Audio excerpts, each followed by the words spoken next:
बिस्मिल्लाहिर्रहमानिर्रहीम। आज हम मौजूद हैं खैबर शिनवारी रेस्टोरेंट गोल्डा मोड़ रावलपिंडी पाकिस्तान में।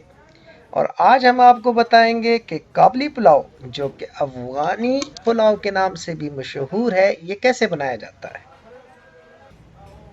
साथ ही हम आपको बताएंगे कि बन्नू बीफ पुलाव और काबली पुलाव में क्या फ़र्क है। तो फर्स्ट स्टेप काबली पुलाव का ये है कि आपने घी ले लेना है और उसके अंदर आपने गोश्त और प्याज इसको अच्छे तरीके से ब्राउन कर लेना है और नमक ऐड कर लेना है। जब गोश्त अच्छे तरीके से ब्राउन हो जाए तो आपने उसके अंदर पानी डाल के उसकी यखनी बना लेनी है। खैबर शिनवारी के अंदर चूंकि ये काम रात को किया जाता है हल्की आंच के ऊपर, तो हम जो अल्टीमेट स्टेट की जो टीम है वो इसको नहीं फिल्मा सकी, लेकिन हमने बता दिया कि फर्स्ट स्टेप को कैसे किया जाता है। काबली पुलाव के अंदर हम ये बता दें कि किसी किस्म के कोई मसाला जात नहीं इस्तेमाल होते सिवाय गरम मसाले के। ये इंतहाई सिंपल रेसिपी है, बिल्कुल मसाला जात से पाक है। इसके अंदर चीनी का इस्तेमाल होता है और गार्निशिंग के लिए इसके अंदर गाजर और किशमिश इसको अच्छे तरीके से अलग से फ्राई करके सर्व करते वक्त इसके ऊपर डाल के मेहमानों को पेश किया जाता है। बन्नू बीफ पुलाव के अंदर पानी के अंदर गोश्त को अच्छे तरीके से बॉईल करके और बाद में उसी यखनी के अंदर चावल डाल के और गोश्त डाल के बनाया जाता है। अगर देखा जाए तो बन्नू बीफ पुलाव और काबली पुलाव के अंदर 19-20 ही का फ़र्क है। अगर आप चाहें तो बीफ की जगह चिकन का इस्तेमाल भी कर सकते हैं, रेसिपी सेम ही रहेगी। खैबर शिनवारी के अंदर गोश्त और यखनी दोनों को अलहदा कर लिया जाता है ताकि अंदाज़ा लगाया जा सके कि कितने चावलों के लिए कितनी यखनी दरकार होगी।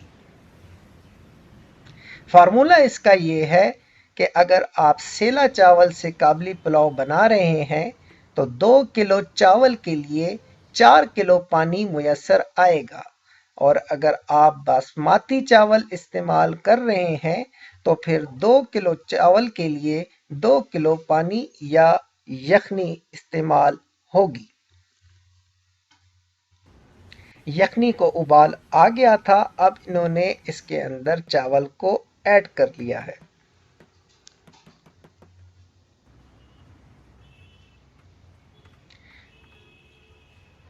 ढक्कन लगाए बगैर अब ये अच्छे तरीके से चावल और यखनी को मिक्स कर लेंगे, और जब तक पानी ड्राई नहीं हो जाता तब तक हल्की आंच के ऊपर ये इसको बनाते रहेंगे।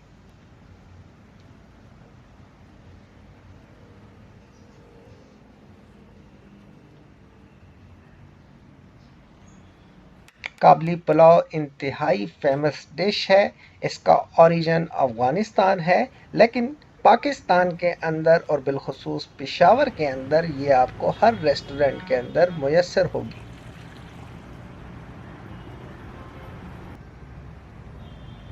जैसा कि आप देख रहे हैं कि भाप आहिस्ता आहिस्ता निकल रही है, यानी पानी खुश्क होने का जो अमल है वो जारी है।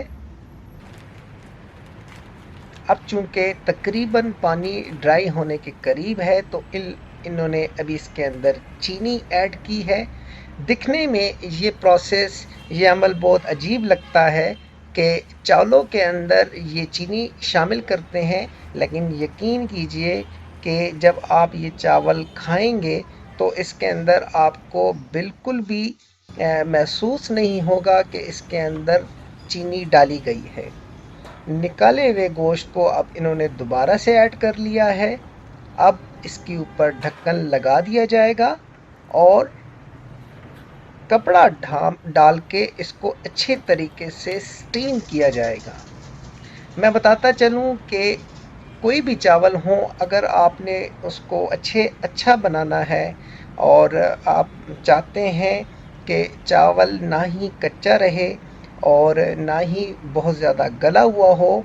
तो कोशिश करें कि जो ही चावल के अंदर पानी ड्राई होना शुरू होता है तो आप इसको अच्छे तरीके से स्टीम पे लगाएं, अच्छे तरीके से इसको दम पे लगाएं।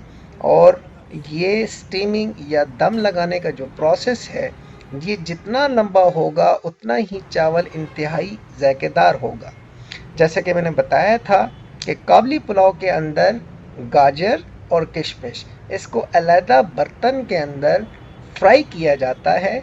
और अगर आप चाहें तो इसके अंदर थोड़ी सी चीनी भी शामिल कर लें और इसको अच्छे तरीके से फ्राई करें। और फ्राई करने के बाद आप इसको अलहदा से रख दें। और जब आपने अपने चावल सर्व करने हों तो उस वक्त, जैसे कि आप देख रहे हैं, ये चावल अभी निकालने लगे हैं। इन्होंने चावल लिए,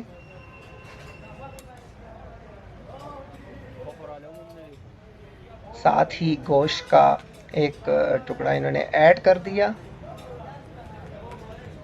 और गार्निशिंग के लिए इन्होंने गाजर और किशमिश को ऊपर डाल दिया। तो ये थी हमारी आज की रेसिपी। उम्मीद है आपको पसंद आई होगी। काबली पुलाव अपना एक बहुत ज़्यादा मुनफरिद, चावलों के अंदर जो रेसिपीज़ हैं उनमें बहुत ही मुनफरिद रेसिपी है और आप इसको घर पे ट्राई कर सकती हैं। इसमें किसी किस्म की कोई डिफ़िकल्टी नहीं है। हमने कोशिश की है कि तमाम स्टेप्स आपको बता सकें, लेकिन अगर बिलफ़र्ज़ किसी किस्म का कोई सवाल है तो आप कमेंट्स कर सकते हैं। हम कोशिश करेंगे कि आपको आपके सवाल का जवाब दे सकें। आप इसको घर पे ट्राई करें और इंशाल्लाह ये आप जब बनाएंगी और इसको आप जब ट्राई करेंगे तो ये बेहतरीन इसका जायका है। तो ये थी आज की हमारी वीडियो, आज की हमारी रेसिपी। उम्मीद है कि ये आपको पसंद आई होगी। तो हमारे चैनल को लाइक कीजिएगा, हमारे चैनल को प्लीज़ सब्सक्राइब कीजिएगा ताकि हमारी आने वाली वीडियोस आपको गाहे बगाहे मिलती रहें। तो इंशाल्लाह मिलते हैं नेक्स्ट वीडियो में। तब तक के लिए अल्लाह हाफिज़।